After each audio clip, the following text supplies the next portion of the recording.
Hi, my name is Nick Arquette, and I am the founder and CEO of Walk with Sally, and I am a social entrepreneur who created Walk with Sally 12 years ago. And I have some tips on things that I wish I would have known, or I wish people would have told me before I started my business and my company. I think number one, I wish that people would have told me it was going to take a lot of time and a lot of tenacity. For me personally, I think most entrepreneurs understand that they have an idea but don't necessarily spend a lot of time inside of the space and realizing what's really needed and actually touch it and feel it and understand it. And so for me personally, it took a long time to really see what was needed in the community and to see what other people were doing to help the problem. In my case, we wanted to mentor children whose parents had cancer and wanted to see how other mentoring programs were doing their mentoring program, as well as how we even found the families. And was there even a need for what we wanted to provide? So really just sticking with it, I think is I wish somebody would have told me that you're gonna have to go through a lot to get to where you wanna go. And I think a lot of that has to do with really understanding what's going on and touching and feeling it, definitely. Number two, I think one of the most important things that I wish somebody would have told me is people do come and go.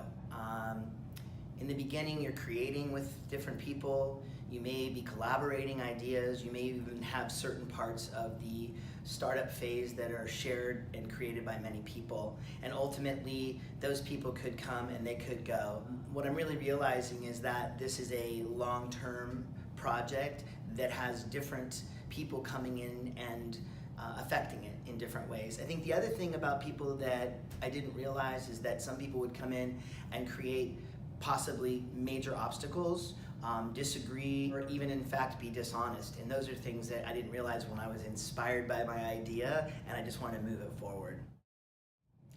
So number three, continue to have faith, I think, even when you're seriously tested. Helping children would open the door for so many critics. Create something big and you stick your neck out there.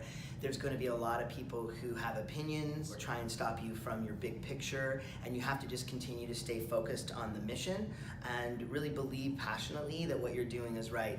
Of course, continuing to learn and grow, but just know that there are going to be people that want to knock you off the peg and or the pedestal, and that you need to stay with your mission. You need to make sure that you believe in what you're doing is important, because there's a lot of people that will try and take you down.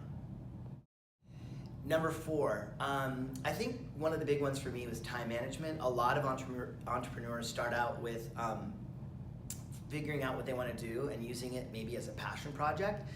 Really figuring out a way that I could develop the concept, enroll people in the idea, and continue to build the business so that it had all of the building blocks that we needed, other things that I was working on.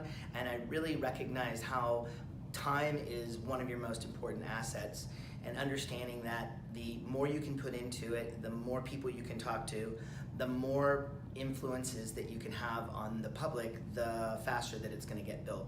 And figuring out how you're going to manage that with your own financial commitments, doing other things, family, etc. So I think that was one of the things I wish somebody would have told me. Number five, crisis is going to hit, and it's how you deal with crisis that will define you. What is your corporate culture? What do people in your office and in your team really believe about the mission? And can you withstand certain times where things just don't go the way as planned? How do you deal with that? How does your team deal with that? And are you bonded together even whatever happens on the outside forces? We had a huge event with 1,300 people, one of our largest fundraisers, raising hundreds of thousands of dollars, and had put this event on every year in July. And within an hour, we found out that there was going to be potentially a rainstorm, actually a tropical storm in Los Angeles, the first one of this size in over 100 years. And it completely wiped out the event, which was an outdoor event, and ultimately had to bond together, find financial resources from our losses, go out, negotiate new contracts, and within a month put the event on in order to literally save the company from going under. And those moments are really those tested moments, those crises moments that define who the company is, and really gives it that strength and maybe durability to like make it through anything. And I think that's something that I wish I knew before I started. Number 6, I think, is probably taking a passionate thing or being passionate with an idea and actually moving it to a full sustaining business, an operational business. And what that really means is I think a lot of people have great ideas. I think people get started and they move things forward on that passion, but eventually they don't put in the building blocks for a successful business model, the foundation for which it's going to stand, because it can only really rely on passion. Passion's always going to be there. The why are we doing this, is always going to be there, but ultimately you have to know what you're doing from a business perspective.